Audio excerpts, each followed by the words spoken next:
जब देश जीवन और मृत्यु के गंभीर समस्या से जूझ रहा है, तब सुप्रीम कोर्ट ने मराठा आरक्षण को रद्द करके क्या संदेश देना चाहता है सुप्रीम कोर्ट।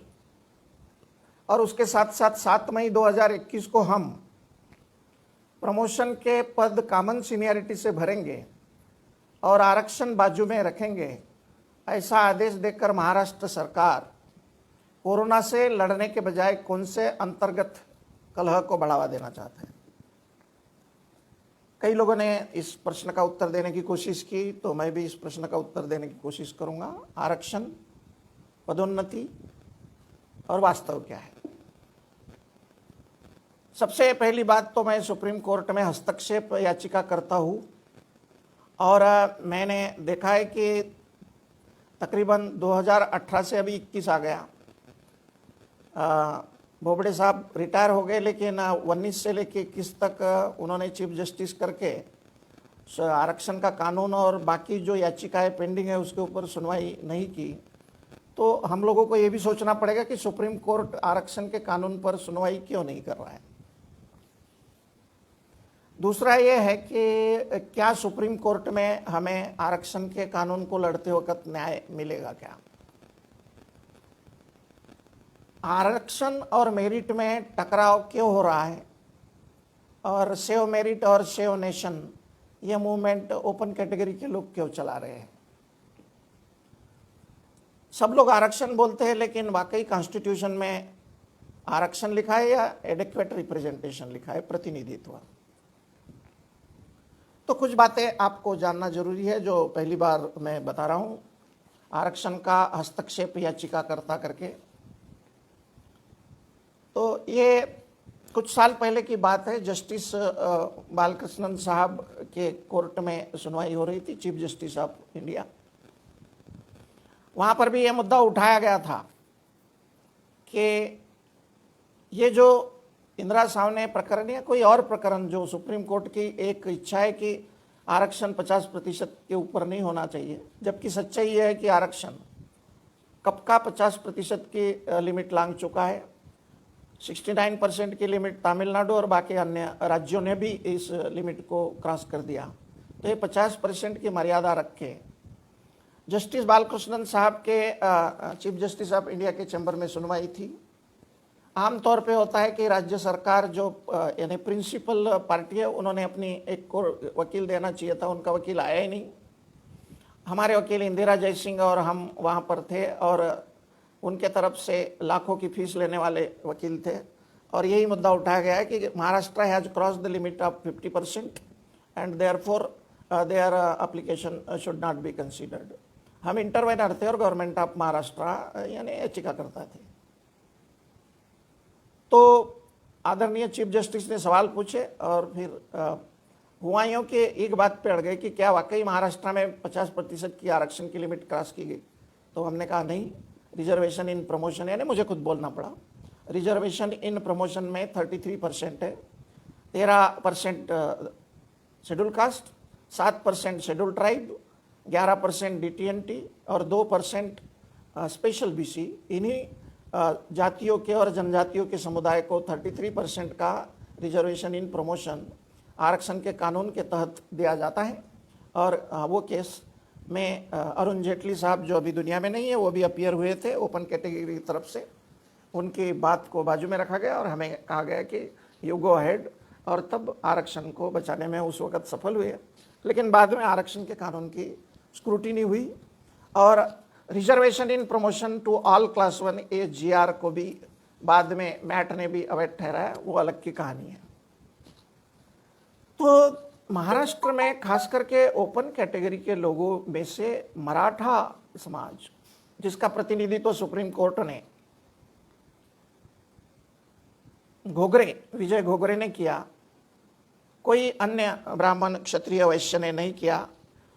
और आज तक मराठा समाज ने मुझे कई बार मैंने पूछा कि आप लोगों को हमारे कोटे से क्या तकलीफ है, और आप लोग हमें चैलेंज क्यों करते हैं।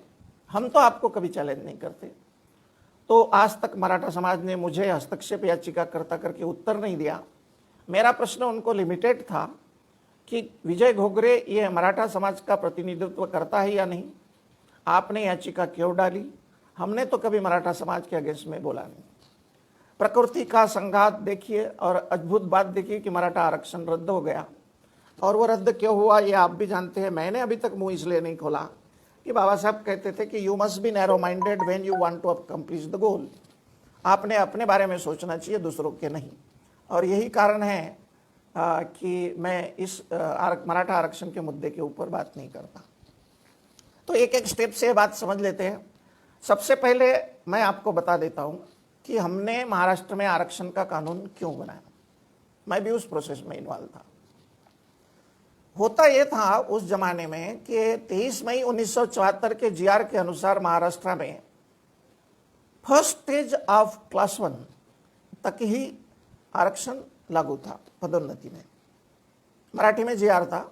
1 मई 1960 को महाराष्ट्र राज्य की स्थापना हुई और पहला बेंचमार्क जीआर निकला 23 मई 1974 को। उसमें यह कहा गया कि मागासवर्गीयांना पदोन्नतीमध्ये वर्ग 1च्या प्रथम टप्प्यापर्यंत आरक्षण पदोन्नतीसाठी लागू आहे। त्यात अनुसूचित जाति व धर्मांतरित नवबौद्ध, महाराष्ट्र पहला राज्य है जिन्होंने नवबौद्धों को भी आरक्षण दिया जो एससी कन्वर्टेड थे 13%, शेड्यूल ट्राइब को 7% और डीटीएनटी जो 42 जातियां है उनको 4%। बाद में वो 6% हुआ, अभी बाद में आपको मालूम है 11% हुआ, फिर वो 33% टोटल आपको मालूम है। लेकिन उस जमाने में 74 के ज़माने में बैकलॉग भरा नहीं जाता था। कॉन्स्टिट्यूशन अमेंडमेंट होने के बावजूद भी बैकलॉग बाद में भरा नहीं गया और इस तरह से 24% लोगों को पदोन्नति में आरक्षण था। हमारे इरिगेशन डिपार्टमेंट में एग्जीक्यूटिव इंजीनियर तक के आरक्षण लागू था पदोन्नति में, प्रमोशन में। लेकिन हुआ यूं कि ओपन कैटेगरी के लोगों ने डेप्यूटी इंजीनियर को क्लास 1 कर डाला।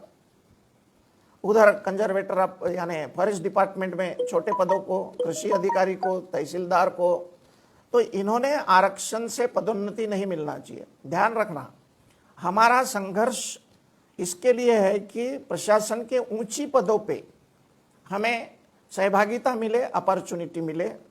मगर इस देश की समाज व्यवस्था जिसने हमको न धन का अधिकार दिया, न ज्ञान का अधिकार दिया, न सम्मान का अधिकार दिया, न एजुकेशन का अधिकार दिया, ये व्यवस्था नहीं चाहती कि हम ऊंचे पदों के ऊपर जाएं। अब इसके कारण उन लोगों ने छोटी छोटी पदों को, जैसे तहसीलदार, उसको क्लास 1 बनाने का, या बाकी पदों को जैसे कृषि अधिकारी और डेप्यूटी इंजीनियर को बनाने का, तो ये षड्यंत्र 14/12/95 को, ये फिर से डेट बता रहा हूँ, 14 दिसंबर 1995 रात को 3 बजे ये षड्यंत्र बनाया गया। विधानसभा का अधिवेशन शुरू था नागपुर में वहाँ पर, और ये लोअर पोस्ट को इन लोगों ने क्लास 1 बना दिया। तो फिर पूरे महाराष्ट्र में सिर्फ जीआर थे, गवर्नमेंट रेजोल्यूशन। कोई भी भारत का कोर्ट ये नहीं कहता कि जीआर इज ए लॉ। तो हमने सोचा कि ये लोग तो लोअर पोस्ट को कभी ये बोल, कब जूनियर इंजीनियर को भी बोल देंगे, कभी तलाटी को क्लास 1 बोल देंगे, तो हमने क्या करना चाहिए। तो ये सोच चली महाराष्ट्र में। उस वक्त कांग्रेस की सरकार थी। हालांकि कांग्रेस हो, राष्ट्रवादी हो या बीजेपी हो, कोई भी सरकार हमको न्याय नहीं देती, हमको मालूम है। तो उस वक्त ये ठहराया गया कि हम लोगों ने ऐसा जीआर निकालना चाहिए और ऐसा कानून बनाना चाहिए कि जिसके कारण हम लोगों को ऑल क्लास 1 में रिजर्वेशन हो। ये उसकी एक केस थी, किसी को कोई दिलचस्पी नहीं थी इसमें। लेकिन the lower post which are not supposed to be declared as a class 1, those post have been made by such forces, therefore reservation act बना।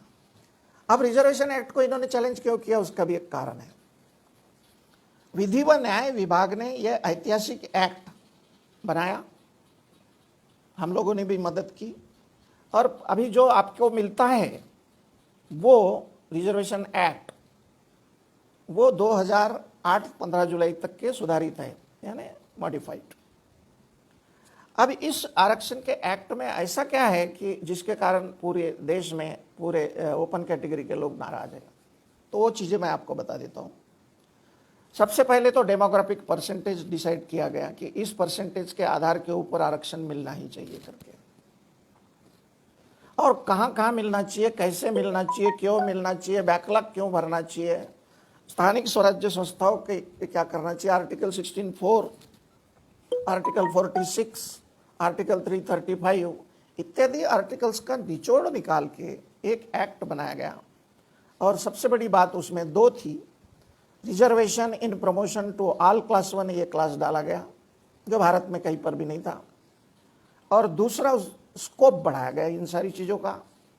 तो ये डिफिनीशन भी डाली गई कि आस्थापना कैसी हो, शासन कैसी हो, DT-NT को हम क्यों दे रहे हैं आर्टिकल 46 के अंदर, जब class 1, class 2, class 3, class 4 post होगी तो वो किस तरह से होगी, क्या कैसे करेंगे, लोक सेवा कैसी होगी, पहले सेवा भर्ती कैसी होगी ये नहीं समझाया गया था, तो सेवा भर्ती वर्ष कैसा रहेगा ये समझाया। OBC के लिए प्रावधान किए गए, आरक्षण के नियम तोड़ने वाले को 3 महीने की सजा और 5,000 का फाइन, ये दोनों प्रावधान इसमें डाले गए। और ये दोनों डाले गए, इसके कारण सारे लोग खौल गए, नाराज हो गए, क्योंकि वो चाहते थे कि आरक्षण ये भीख है, और अगर आरक्षण के नियम तोड़ा, जैसे कि महाराष्ट्र में हमारे बहुजन समाज के कई लोगों को बिंदु नामावली पढ़ते नहीं आता। What is roster? What roster is a determination of caste of a particular employee. तो हम लोगों ने स्टेज रोस्टर क्या होता है, इलांगेटेड रोस्टर क्या होता है, उसके बाद में 50 पॉइंट रोस्टर क्या होता है, 100 पॉइंट रोस्टर क्या होता है। हम चले आरक्षण की लड़ाई लड़ने के लिए बाबा साहब का नाम लेते, और हमारा समाज जो कॉन्स्टिट्यूशन में PhD करता है लॉयर लोग, लेकिन अभी तक के मैंने देखा कि आरक्षण के कानून के ऊपर कोई PhD नहीं कर रहा। ये हमारे लिए बड़ी दुर्भाग्य की बात है।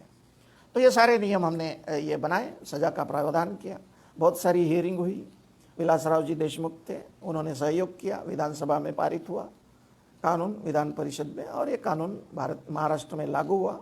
उसके बाद 25 मई 2004 को GR निकला, और फिर वो घोगरे और मराठा समाज के लोगों ने ये इस कानून को विरोध करके हाई कोर्ट में केस डाली, सुप्रीम कोर्ट में गई। जस्टिस बालकृष्णन साहब ने कहा कि अभी इनको देते हैं, बाद में इनकी स्क्रूटिनी करते बैठना।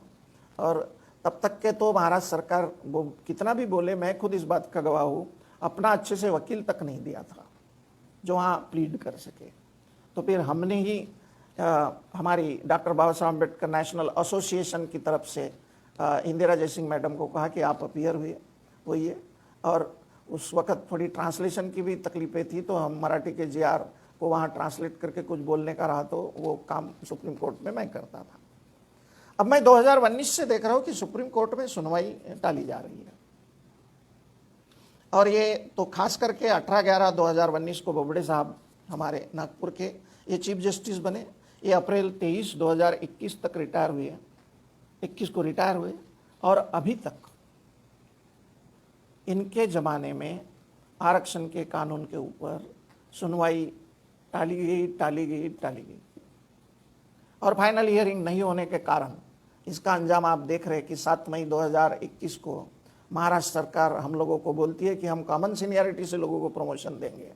कॉमन सीनियरिटी का मतलब ही ये होता है कि तुम आरक्षण के सिद्धांत को नकार रहे हो, चाहे लाख महाराष्ट्र सरकार बोले, लेकिन महाराष्ट्र सरकार की ये संवैधानिक जिम्मेदारी थी कि उन लोगों ने, महाराष्ट्र सरकार ने स्पीडी डिस्पोजल के तहत सुप्रीम कोर्ट को बोलना था कि 2 साल हो गए महोदय, हम लोगों को एक तो आरक्षण से पद भरने की परमिशन दो या रिजल्ट दो। आरक्षण कोई भीख नहीं है, अधिकार हमारा है। और हमने ये नहीं बोलते कि सुप्रीम कोर्ट में क्या होगा, हम ये बोलते हैं कि सुप्रीम कोर्ट ने कम से कम रिजल्ट तो देना चाहिए, ताकि ये 33% लोगों को पता चले कि सुप्रीम कोर्ट हमारे बारे में क्या सोचता है। ये रही इसकी पार्श्वभूमि। फिर आगे की बातें हम लोग सोचते हैं कि अब आगे क्या करना है करके। तो साथियों, आरक्षण के सबसे बड़ी बात यह है, आरक्षण ये समाज को दिया जाता है, व्यक्ति को नहीं। इस बात को समझने की कोशिश करेंगे।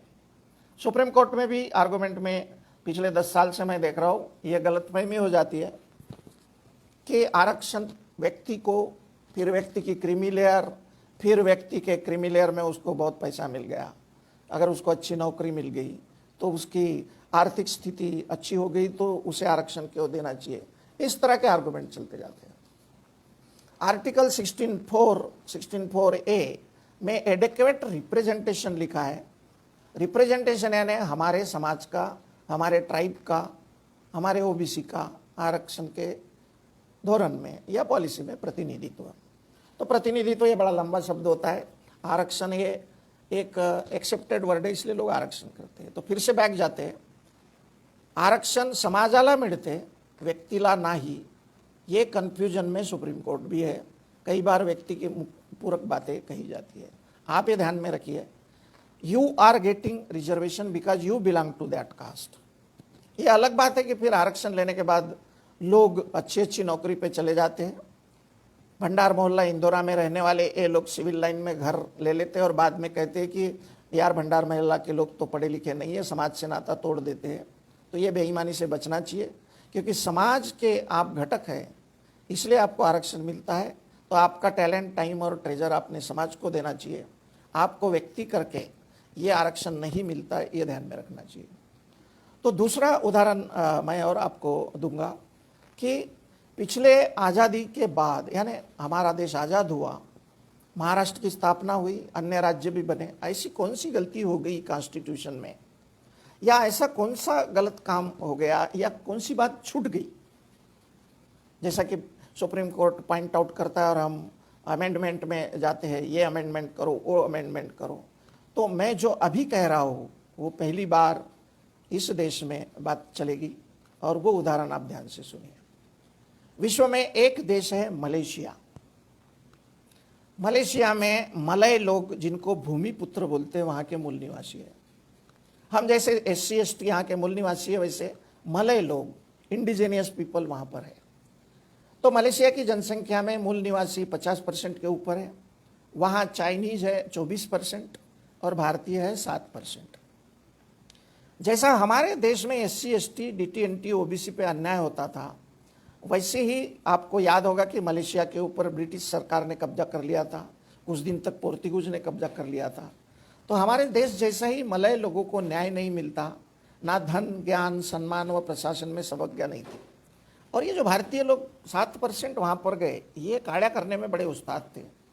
इन्होंने ब्रिटिशों को मलेशिया में हेल्प किया, वहाँ के संसाधन यानी जल, जमीन, पानी और अदर खनिज रिसोर्सेस को लूटने के लिए। भारतीय लोग, बाबा साहब भी कहते थे कि ये जहाँ जाएंगे कहीं ना कहीं कुछ ना कुछ गड़बड़ करते रहेंगे। तो ये बाहर से आए चाइनीज और बाहर से आए भारतीय लोग ये प्रभावशाली बन गए, और ये वहाँ के मलय लोगों के सोशियो इकोनॉमिक अधिकार को हड़प डालते थे, और ये अन्याय सदियों से चला आ रहा था। 1511 में पोर्तुगीजों ने मलेशिया को गुलाम बनाया, जैसे हमारे देश को। तो ये एक साथी ने मेरे को पूछा है, मराठा आरक्षणासाठी काही बोलू शकत नाही का तुम्ही? क्यों बोलना चाहिए भाई? हमें SC ST के, DT NT के, OBC के 33% आरक्षण बचाने में ही इतनी तकलीफ हो रही है, तो हमारे उजाले के ऊपर हम बोलेंगे, दूसरों के अधिकार के ऊपर क्यों बोलेंगे? नंबर 1। दूसरी बात, मेरा ये पर्सनल व्यक्तिगत मत है कि मराठा को आरक्षण मिले या ना मिले, इससे हमारे आरक्षण जो अभी लूटा जा रहा है उस पर क्या फर्क पड़ने वाला है। तीसरी बात, आज तक के हमने सुप्रीम कोर्ट को रोक के रखा हुआ है, तो मराठा आरक्षण के ऊपर बोल के हम लोगों को अगर कोई फायदा होता होगा तो बोलिए, मैं बोलने को तैयार हूँ। और बाबा साहब ने एक वार्निंग दी थी कि you must be narrow minded if you want to accomplish your goal. मुझे अपने समाज में, जिस समाज में मैंने जन्म लिया, उस समाज का कर्जा चुकाना है। मराठा समाज का कोई कर्जा मेरे ऊपर नहीं है, तो मुझे बोलने की ज़रूरत नहीं है। और मैं तो ये भी कहूँगा कि हमारे इंटेलेक्चुअल ने बोलना भी नहीं चाहिए मराठा समाज के आरक्षण के ऊपर। तो इस तरह से हमने नैरो माइंडेड होना चाहिए। हमको किसको क्या मिलता है इसके बजाय हमें क्या मिलता है इसके ऊपर ज़्यादा सोचना चाहिए। Thank you very much. Coming back to मलय आरक्षण, 1511 में पोर्तुगीजों ने मलेशिया को गुलाम बनाया, फिर ब्रिटिशों ने गुलाम बनाया, अंग्रेज़ों ने गुलाम बनाया, फिर अंग्रेज मलेशिया पे हुकूमत करने लगे और वहाँ के संसाधन को लूटने लगे। और ये चाइनीज और भारत के जो माइग्रेटेड लोग मलेशिया में गए थे, इन लोगों ने उनको मदद की और आपको डिवीजन ऑफ लेबर बाबा साहब को पढ़ा होगा तो मालूम होगा। और ये कि एथनिक डिवीजन ऑफ लेबर एक नई कंसेप्ट मलेशिया में आई, यानी वांशिक स्तर के ऊपर श्रम का विभाजन। लूट डालते थे इस श्रम विभागनी में मलय लोगों को, कृषि उत्पादन पे गुजारा करते थे, गरीब थे। बाद में मलेशिया ने आज़ाद होने के बाद उनको लैंड का अधिकार दिया, हमको अभी तक लैंड का अधिकार नहीं मिला है। अब ये मलय लोग जो गरीब में जीवन यापन करते थे, इनको ये चाइनीज और भारतीय, ये लोग डिवाइड एंड रूल से उनको तकलीफ देते थे, और सोशल कॉन्ट्रैक्ट ऑफ पीस करके एक नई कंसेप्ट निकली वहाँ, और रिजर्वेशन उन लोगों को कहीं नहीं मिलता था मूल निवासी होने के बावजूद। तो उनकी कॉन्स्टिट्यूशन बनी, और रीड करके कमीशन उन्होंने बनाया। अगर आपको उस बारे में पढ़ना है तो मैं बता देता हूँ। Mark coding versus public prosecutor ये केस है, और उन्होंने आर्टिकल 153 को इंट्रोड्यूस किया उनके कॉन्स्टिट्यूशन में। अब आर्टिकल 153 क्या है कि उस देश के हुक्मरानों का कहना है कि हमने यहाँ के मूल निवासियों को आरक्षण दिया है, और हम कोर्ट से गुजारिश करते कि इस आरक्षण को चैलेंज मत करो। See the paradox and see the beauty of their constitution. वहाँ के हुक्मरान ये कहते हैं, और मान भी ली गई है ये बात, और उनके कोर्ट उस क्वेश्चन को जो रिजर्वेशन अंडर आर्टिकल 153 दिया, ना वहाँ पर क्वेश्चन पूछा जाता है, ना उसकी स्क्रूटिनी होती है, और ना ही कुछ होता है। और आप देखो 1 मई 1960 से लेके, तो मेरे जानकारी के मुताबिक 28 अप्रैल 1961 से ऐसा लगता है कि सुप्रीम कोर्ट आरक्षण के पीछे ही पड़ा हुआ है, जितनी मेरी अकल है और जितनी जानकारी है। तो आप सारे मुझे जो सुनने वाले लोग हैं, क्या मलेशिया की तरह हमारे देश में ये व्यवस्था नहीं हो सकती कि हम भारत के लोगों ने आर्टिकल 16(4) के तहत आरक्षण दिया है, 46 के तहत आरक्षण दिया है, हमारे तरफ से we the people of India की तरफ से डॉक्टर बाबा साहब आम्बेडकर ने आर्किटेक्ट ऑफ इंडियन कॉन्स्टिट्यूशन, ऐसे युगंधर प्रज्ञा पुरुष ने कॉन्स्टिट्यूशन बनाई। क्यों हमारे पे क्रिमिनल लादते हो? क्यों हम लोगों के जीआर को आप जब चाहे तब स्टे ऑर्डर देते हो? क्यों ये कहते हो कि आपकी 50% ही लिमिट है? क्यों ये कहते हो कि आप लोगों को आरक्षण में ये लागू होगा, वो लागू होगा? वीरपाल सिंह चौहान में तो सुप्रीम कोर्ट ने यहाँ तक कह दिया था कि कुलदीप रामटेके और देश पांडे अगर एक ही दिन नौकरी को लगे, एक ब्राह्मण और एक शेड्यूल कास्ट, तो पहला प्रमोशन तो रामटेके को मिल जाएगा, लेकिन दूसरे प्रमोशन के लिए जब तक देश पांडे को प्रमोशन नहीं मिलता तब तक कुलदीप रामटेके ने इंतजार करना चाहिए। ये कहाँ का न्याय है? मलेशिया में जब ये हो सकता तो अपने क्यों नहीं? आप सोचिए जरा, तो ये बातों में आप जाते हैं। और जैसा कि मैंने कहा था कि ये झगड़े 1961 से स्टार्ट हुए, और ये झगड़ों का जड़ भी आपको मालूम है, फिर भी मैं रिपीट करके बता देता हूं। यूरोपियन कंट्रीज में जज अपॉइंट करते वक्त उसका 10-15 साल का रिकॉर्ड चेक किया जाता है, whether he is brilliant, whether he knows jurisprudence, whether he is impartial, whether he is neutral, और क्या इसको लॉ की समझ है, और क्या ये इंसान में औकात है कि कानून को न्याय के तक लेके जाए। उनकी चेकलिस्ट बहुत खतरनाक है। भारत में आप सुप्रीम कोर्ट और बाकी के भी जजेस देखोगे, कोई ना कोई किसी का रिश्तेदार है। आपकी भाषा में इसको कॉलेजियम बोलते हैं, यानी ये लोग जज बन जाते हैं। तो रिप्रेजेंटेटिव जुडिशियरी हमारे देश में नहीं है। तो मैं ये बात को मानता हूं कि अगर कोई जज ब्राह्मण है तो वो शेड्यूल कास्ट का दर्द नहीं समझेगा, अनटचेबिलिटी क्या होती है ये नहीं समझेगा, दाग जाति व्यवस्था का शोषण क्या होता है नहीं समझेगा।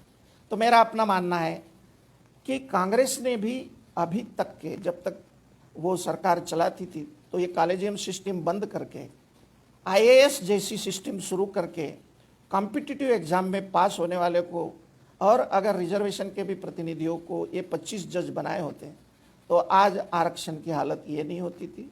सबसे बड़ी सत्ताधारियों की गलती है, और दूसरी गलती हमारी है, हम लोगों ने भी इस बात की तरफ ध्यान नहीं दिया। मलेशिया का उदाहरण तो अपने देश में किसी को मालूम नहीं है, और मैं तो ये भी जानता हूँ कि जो मुझे सुन रहे हैं उनको भी एग्जाम्पल मालूम नहीं होगा। वहाँ के सत्ताधारियों ने साफ कह दिया था, no challenge to the reservation policy, we want justice, we want equality to our people because they are poor and they are deprived. तो साथियों, 1961 की मैंने चर्चा की, तो कॉन्स्टिट्यूशन बेंच में रंगाचारी विरुद्ध साउथ रेलवे प्रकरण में सुप्रीम कोर्ट ने यह निर्णय दिया था कि पदोन्नति में आरक्षण लागू रहेगा। एक केस का नाम है रंगाचारी, जजमेंट 28 अप्रैल 1961 को दिया गया। ये कॉन्स्टिट्यूशन बेंच थी। और अभी आपको याद आ रहा होगा, तो एक जज महाशय ने उत्तराखंड के केस में क्या बोल दिया? एक नहीं, reservation is not fundamental right. कहाँ कॉन्स्टिट्यूशन बेंच का जजमेंट और कहाँ एक जज कहता है कि आरक्षण फंडामेंटल। मेरा ये पूछना है, किसने बोला था कि हम बोलते हैं ये फंडामेंटल राइट है या क्या है? हमने कभी सवाल नहीं पूछा। तर आम्ही विचारतच नाही ना, आम्ही काही चॅलेंज करत नाही, तरी तुम्ही आरक्षणावर ताशेरे जोडता। That is not acceptable. बाद में फिर से 29 अगस्त 1963 को देवदासन केस में आर्टिकल 16(4) को वैलिड ठहराया गया, यानी एडिक्वेट रिप्रेजेंटेशन। उसके बाद की स्थिति आपको मालूम है कि हम लोगों ने आर्टिकल 16(4) ए बी करके बैकलॉग इज आल्सो कंपल्सरी बोला, लेकिन महाराष्ट्र में सुनने वाले मुझे ये बताए की एकानं तरी माहितीच्या अधिकारात राज्य शासनाला विचारलं का हो की भारतीय राज्यघटनेच्या अमेंडमेंट प्रमाणे तुम्ही मागासवर्गीयाचा अनुशेष खरंच भरला आहे का म्हणून? महाराष्ट्र में 14,50,000 मंजूर पद संख्या है। हम 33% लोग हैं, हम लोग तकरीबन 5 लाख हो जाते हैं। ये 5 लाख लोगों में जो रिटायर हुए हैं वो तो आराम से माहिती के अधिकार या सूचना के कानून के तहत पूछ सकते थे, कोई पूछते नहीं। एक बार रिजर्वेशन से नौकरी लग गई तो फिर आप लोग सोचते अब समाज की सेवा करने की क्या जरूरत है। 28 अप्रैल की बात चली 61 की, 29 अगस्त 63 की बात चली, और 18 दिसंबर 1970 को केस हो गई कि सर्वोच्च न्यायालय में कि ये वाकई आरक्षण देना चाहिए पदोन्नति में। तो हीरालाल विरुद्ध पंजाब सरकार में सर्वोच्च न्यायालय ने कहा कि पदोन्नति में आरक्षण की पॉलिसी सही है। बात का इतिहास तो आपको भी मालूम है। बहुत लोग बोलते हैं पदोन्नति में काय को आरक्षण देना चाहिए, इन लोगों को अपॉइंटमेंट दे दिया, बहुत हो गया। फिर बाद में 19 सितंबर 1975 में केरल विरुद्ध थॉमस प्रकरण में ये सभी एडिक्वेट रिप्रेजेंटेशन के जो बाबा साहब ने लिखे हुए आर्टिकल थे, बाबा साहब बहुत ब्रिलियंट थे और उन्होंने एडिक्वेट ये शब्द वापरा। एडिक्वेट का मतलब ये होता है कि SC ST अगर जनसंख्या में उनका जितना परसेंटेज हो उस आधार के ऊपर उन लोगों को आरक्षण दिया जाना चाहिए। 50% लिमिट के चक्कर में OBC को 27% आरक्षण मिला, जबकि भारत में उनकी जनसंख्या 52%। एक भी OBC संगठन ने आज तक यह सवाल इस देश से पूछा नहीं कि हम लोग इस देश की लोक संख्या में 52% है तो हमें 52% आरक्षण क्यों नहीं मिलता। हम पूछने की फिलॉसफी को ज़्यादा नहीं मानते। तो बात चली थॉमस प्रकरण की। 75 में आर्टिकल 16(4) को रिप्रेजेंटेशन को सही ठहराया गया था। थॉमस प्रकरण में उसको चैलेंज कर दिया था। मेरे को बड़ा ताजुब लगता है साथियों, आज तक हमने पिछड़ी जातियों ने कभी ओपन कैटेगरी के रिजर्वेशन को चैलेंज नहीं किया। यह भी नहीं कहा कि क्लास 4 में जितने भंगी हम बंबई के म्यूनिसिपल कॉरपोरेशन में भरते हैं वो वाल्मीकि समाज और स्वीपर से क्यों आते हैं, ब्राह्मण क्यों नहीं आता। ये भी सवाल हमने नहीं पूछा। चलो जान दो यार। मगर ये अजीब बात है कि हर कोई चाहता है कि इसको हम चैलेंज कर डालें। बाद में 13 अप्रैल 1986 को हमको जो क्वालिफाइंग एग्जामिनेशन में मार्क कम मिलते थे, तो मार्क कम मिलने के बावजूद भी वो कैपेबल है, इस बात को शायद ठहराया गया। और सीनियरिटी को भी डायरेक्ट रिक्रूट इंजीनियर्स एसोसिएशन ने डाली थी 90 में केस, उसको भी सही ठहराया गया। अब आया आपका 1992 इंदिरा सावने केस। अब ये जो सवाल पूछे ही नहीं गए थे उन सवालों के आंसर 1000 पेज में इंदिरा सावने देता है। 50% की बात होती है, आरक्षण 50 अगले साल कितने दिनों तक रहेगा इसकी बात होती है। मगर कोई पॉलिटिकल आरक्षण की बात नहीं करता। अब आप सबको मालूम है पॉलिटिकल आरक्षण 10 साल के लिए था, हर साल लिमिट बढ़ा दी जाती, हर वक्त 5 साल आने के बाद। मैं ये पूछता हूँ, महाराष्ट्र में तकरीबन 40-50 MLA 288 में से ऐसे हैं जो इस रिजर्वेशन का फायदा लेके MLA बने हैं। मुझे आप एक तो भी MLA का नाम बता दीजिए जिसने हमारे आरक्षण पॉलिसी को बचाने के लिए कभी तो भी उपोषण किया हो। प्रॉब्लम क्या है रिजर्वेशन का राजनीतिक, वो अपने पार्टी के ऑब्जेक्टिव को मानते हैं, आरक्षण को नहीं मानते हैं।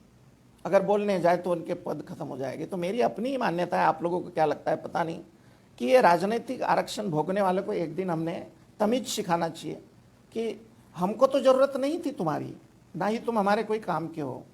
राजनीतिक आरक्षण का लाभ लेते हो तो कम से कम शर्म के मारे तो भी हमारे आरक्षण के प्रोटेक्शन के लिए कुछ बात करो, और नहीं तो फिर ये पद खाली करो, हमें आप लोगों की कोई जरूरत नहीं है। ये मेरा पर्सनल मैटर है, आप लोगों को क्या लगता है आप देखिए। अब आरक्षण के ऊपर और झगड़ा हो गया तो 10/2/1995 को RK सब्बरवाल का डिसीजन हुआ। RK सब्बरवाल विरुद्ध पंजाब सरकार में आरक्षण की बिंदु नामावली डिसाइड हुई और ये लॉ ऑफ लैंड बन गया।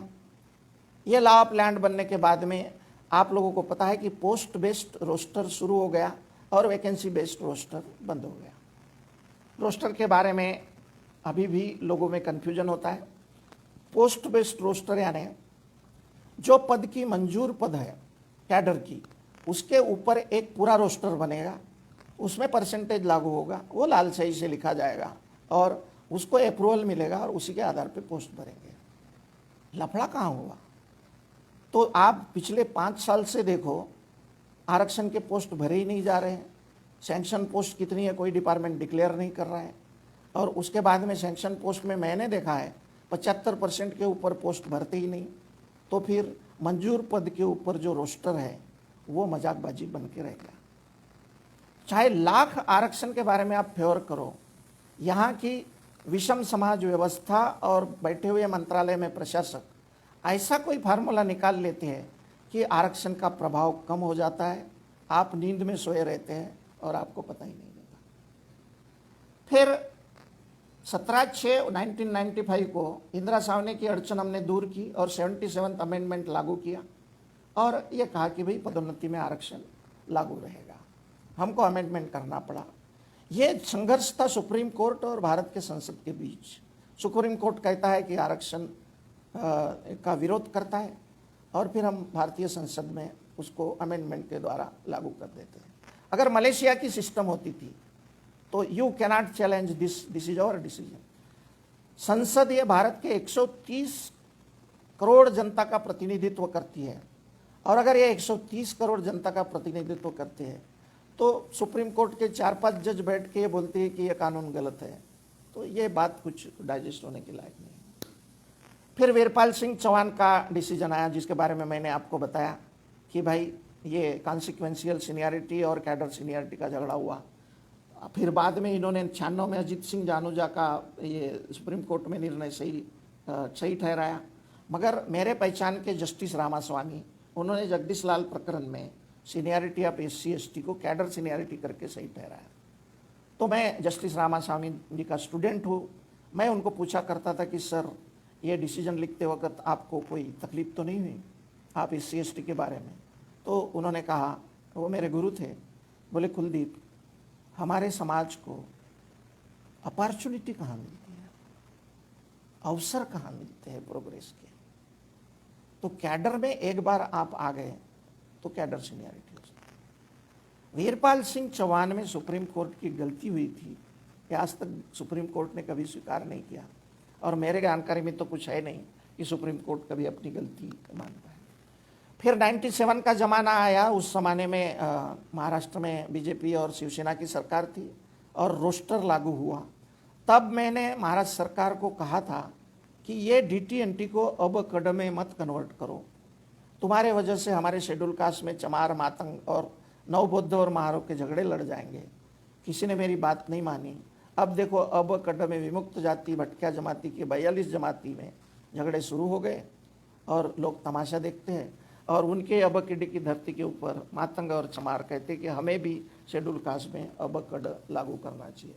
तो इतिहास कभी अपने को माफ़ नहीं करता, तो ये बातें देखना चाहिए। 9/6/2000 को बैकलॉग भरने का कानून लागू हुआ, लेकिन अभी तक इस देश को पता नहीं कि बैकलॉग भरा या नहीं भरा। और ये 9/6/2000 को जो 81st अमेंडमेंट है वो हमने किया। अब आगे आते हैं तो देखते हैं हम लोग कि बाकी बातें तो बाद में करेंगे। जिस कारण झगड़ा बढ़ा वो नागराज प्रकरण को देखते हैं। नागराज प्रकरण में बैकवर्डनेस, क्राइटेरिया ऑफ इनएडुकेसी ऑफ ये सारी चीज़ों के 3-4 क्राइटेरिया उन्होंने बताया।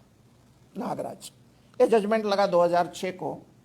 तब मैंने justice Kapadia supreme court of India का वक्तव्य सुना। उन्होंने कहा था कि इसको गलत तरीके से इंटरप्रेट नहीं किया जाना चाहिए।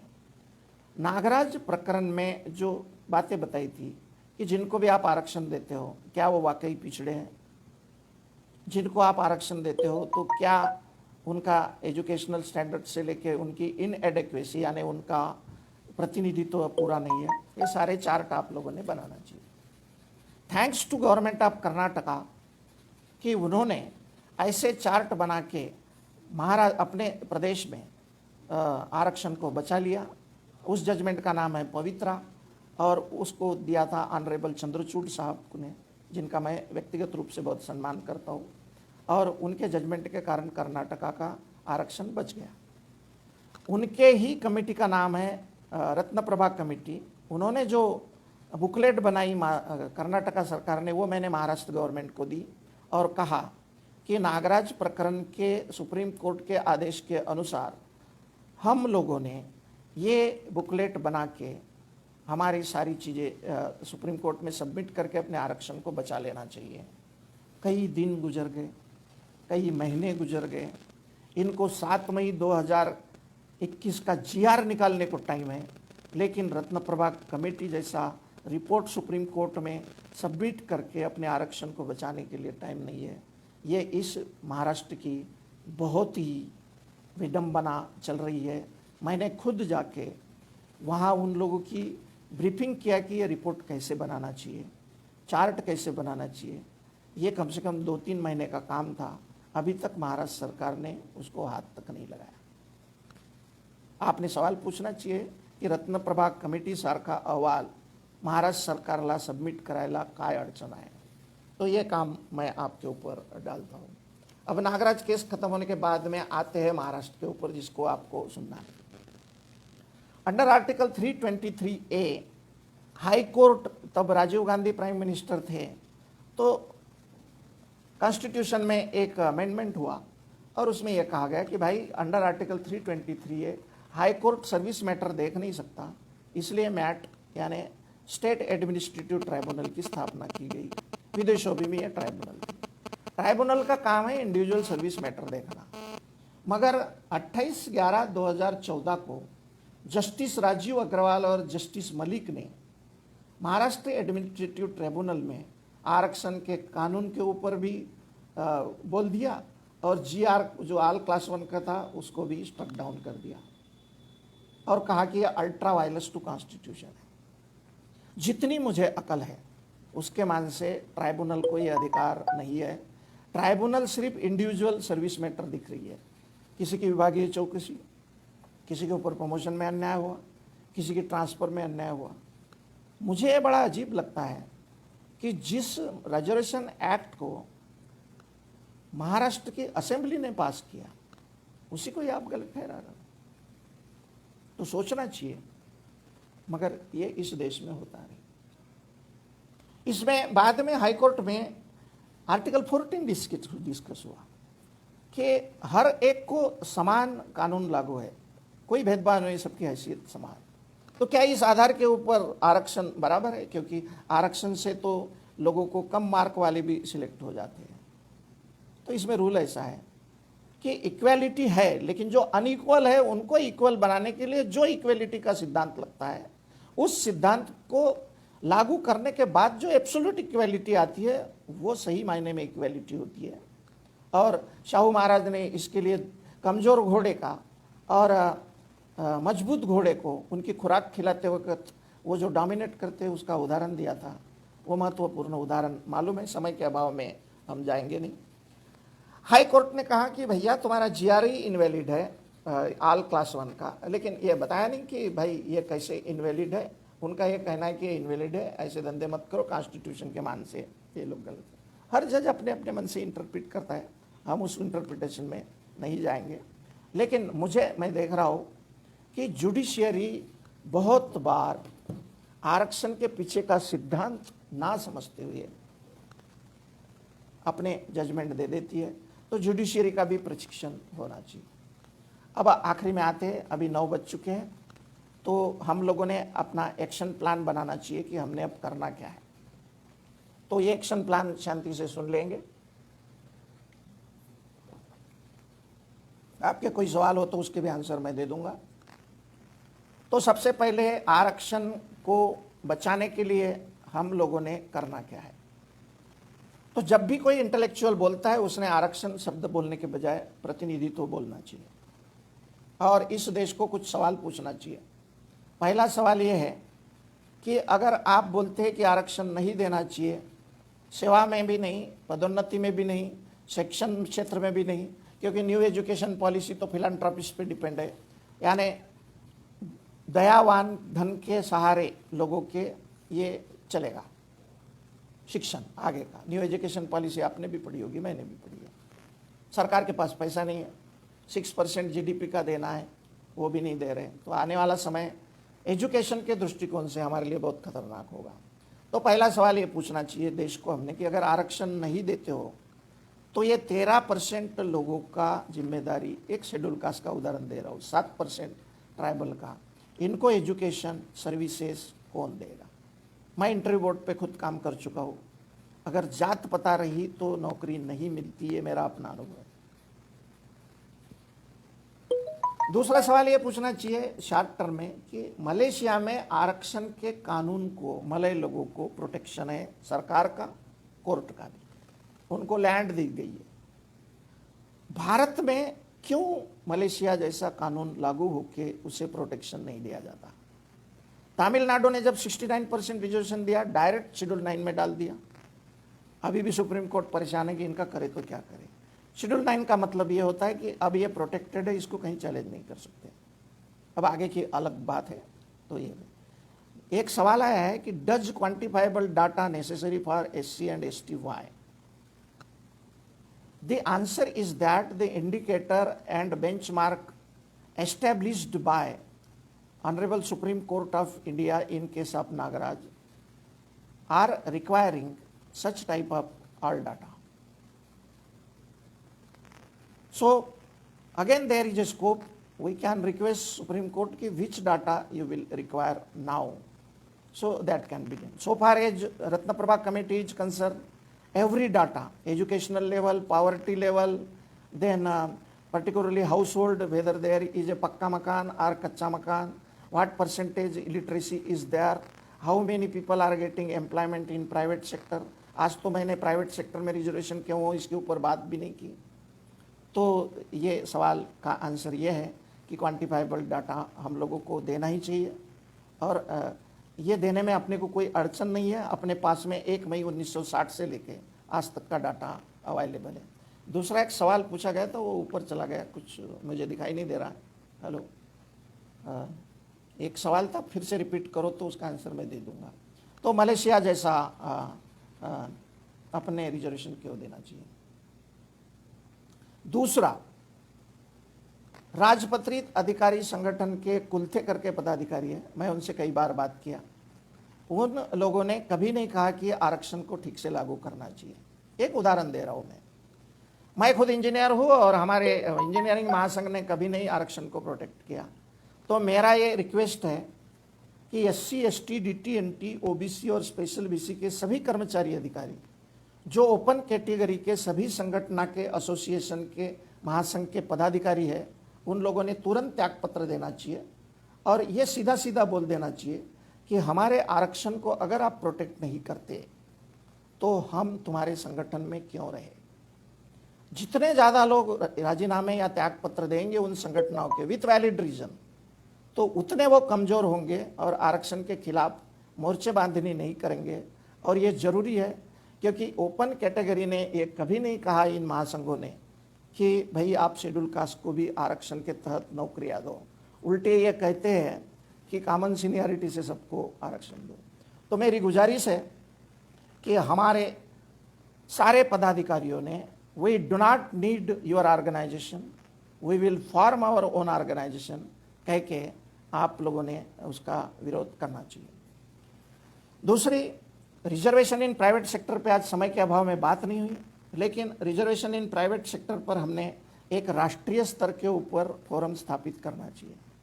पिछले 5 साल में आप देख रहे हैं सरकारी नौकरियों में कर्टेलमेंट ऑफ पोस्ट स्टार्ट हो गया है, तो आने वाली दुनिया में हम लोगों को नौकरियां नहीं मिलने वाली है।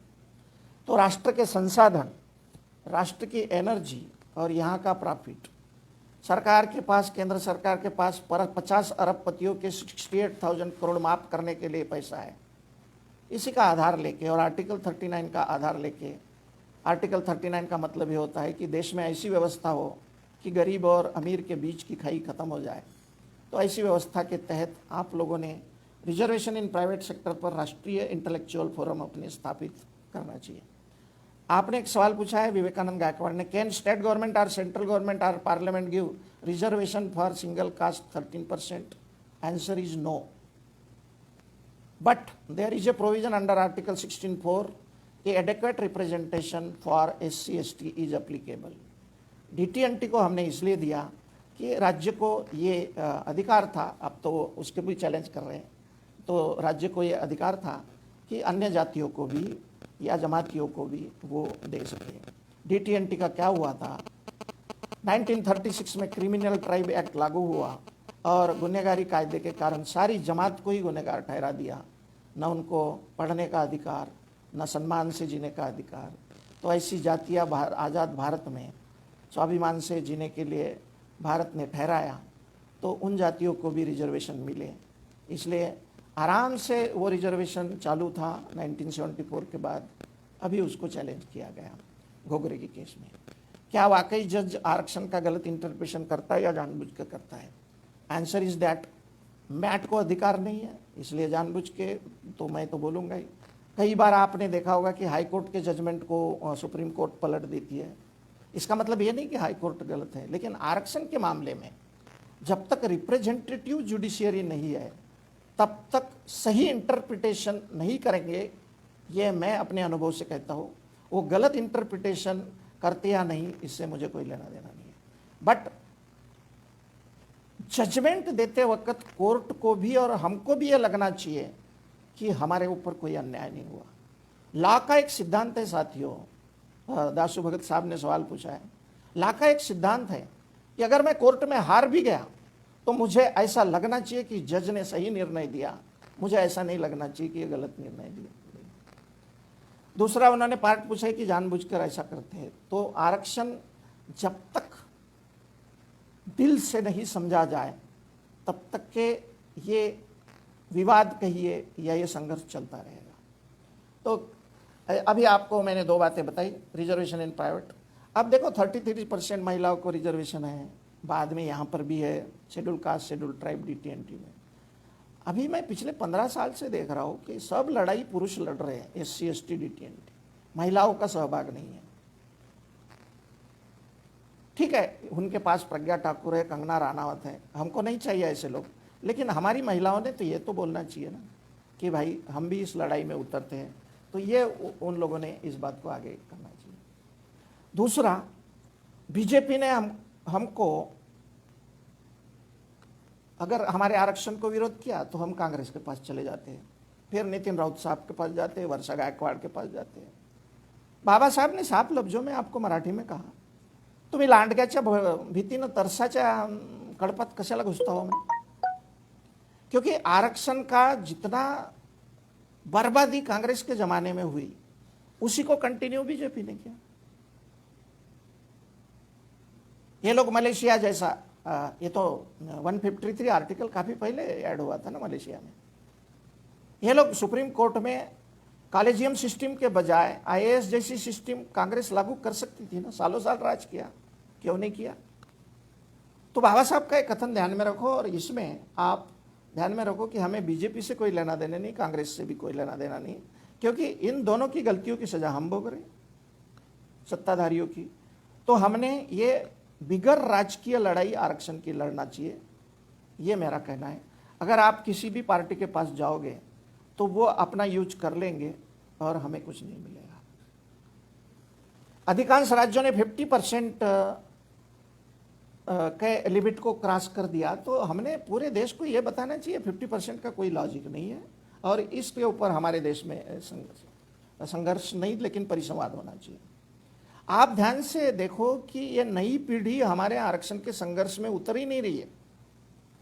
गले में लैपटॉप लटका दिया, थोड़े सॉफ्टवेयर ये हो गए, 10,000 रुपये का फालतू पगार मिल गया, तो बस इसी में अल्प संतुष्ट रहने वाली नई पीढ़ी को हमने प्रशिक्षित करना चाहिए कि आप लोगों ने आरक्षण की लड़ाई लड़ना चाहिए, नहीं तो आने वाली जनरेशन हमें कभी माफ़ नहीं करेगी, खास करके अभी की पीढ़ी जो 25 साल की है। फिर से कहता हूँ, ये लंबा संघर्ष है, हमने नई पीढ़ी को रखना चाहिए। प्रसेनजीत खंडारे ने धनगर आरक्षण के बारे में बात की है, तो देखते हैं अभी टाइम कितना है, तो उसके बारे में भी बात करेंगे। राजनीति न्यायपालिका को प्रभावित करती है। राजनीति जब न्यायपालिका को प्रभावित करती है तो कई बार, जैसे अभी देखो, उनका नाम याद नहीं आ रहा, ये गोगोई साहब, मुझे तो ऐसा लगता था ये गोगोई साहब जो चीफ जस्टिस ऑफ इंडिया है, ये तो कानून जस्टिस के बजाय राजनीति में ज़्यादा गहरी रुचि ले रहे। तो क्यों ना हम ऐसे पॉलिटिकल प्रेशर ग्रुप तैयार करें जो न्यायपालिका को प्रभावित करे, तो इसका राजनीतिक स्तर के ऊपर भी नियोजन होना चाहिए। दूसरी बात, आप लोग जो मुझे सुन रहे हैं, आपको लगता नहीं कि हम लोग लड़ाई लड़ते तो हमारे को पैसे की जरूरत पड़ती है?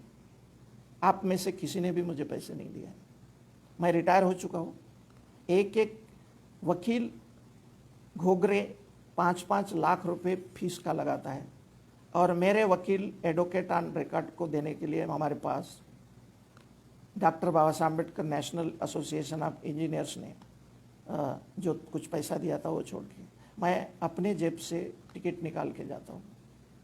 मुझे आप ये बताओ, मैंने क्यों लड़ना चाहिए अपनी लड़ाई? लेकिन मेरे घर में एक बाबा साहब अम्बेडकर का एक फ़ोटो है। बाबा साहब अम्बेडकर घूर के मुझे स्पेस और टाइम थियरी के तहत कहते हैं की कोणाला समजत नव्हतं तर तुला तर समजत होतं, तू का गप्प बसला? तो आपका टाइम, टैलेंट और ट्रेजर तो देना चाहिए, क्योंकि आने वाले दिनों में ये क्रीमी लेयर लादने वाले हैं हमारे ऊपर। आरक्षण के लोगों पे ध्यान रखना। जो नेता होता है ना, उसको भविष्य में देखना आना चाहिए। तो आपने जो संगठन लड़ते हैं कानून में, जो संगठन आपके हिस्से की लड़ाई लड़ते हैं, ओबीसी तो खैर हिंदुत्व का बोझ उठाते उठाते बेचारे थक गए, और मैं भी उनको बोलते बोलते, एक ज़माने में मैं बहुत खूबसूरत इंसान था, अभी मैं भी बूढ़ा होकर थक गया, बता बता के कोई फ़ायदा नहीं हो रहा मेरे को। तो आप लोगों ने इस धन की कमी को ये करना चाहिए। दूसरी बात, बिंदु नामावली के एक्सपर्ट बनना चाहिए आप लोगों ने, क्योंकि झगड़े की जड़ वहाँ पर है। आप लोगों को stage roster, elongated roster, 50 point roster ठीक से पढ़ना ही नहीं आता, और वो उल्लू बना के रख देते आपको। अरे हाँ, तो तुमचा बिंदु चुनवता मैंने, और आपको वो बिंदु कैलकुलेट नहीं करते आता। तो महाराष्ट्र में जब ये लॉकडाउन ख़त्म हो जाएगा, और ये होना ही चाहिए क्योंकि कोरोना इतनी परीक्षा नहीं देखता, ये दिन भी बदल जाएंगे। तो जब होगा तो पहले बिंदु नामावली और आरक्षण की फिलॉसफी क्या है, जो अभी लॉ में LLM हुए, उनसे मैं निवेदन करूंगा कि कम से कम इस देश में 15 लॉ के LLM ऐसे निकले जो सिर्फ आरक्षण पे PhD करें, क्योंकि मलेशिया का उदाहरण है। तो ऐसे उदाहरण, क्योंकि निगरों को आरक्षण दिया, कोई चैलेंज नहीं है। विदेशों में, ब्राज़ील में आरक्षण है, वहाँ सुप्रीम कोर्ट उनको कोई तकलीफ नहीं देता। तो हमने एक कंपेरेटिव स्टडी करते रहना चाहिए कि भारत में 4 वर्ण और 6000 से ज़्यादा जातियों में बटा हुआ देश, ये आरक्षण के पीछे पड़ा क्यों है? क्यों नहीं चाहते वो लोग कि इसमें ये नहीं।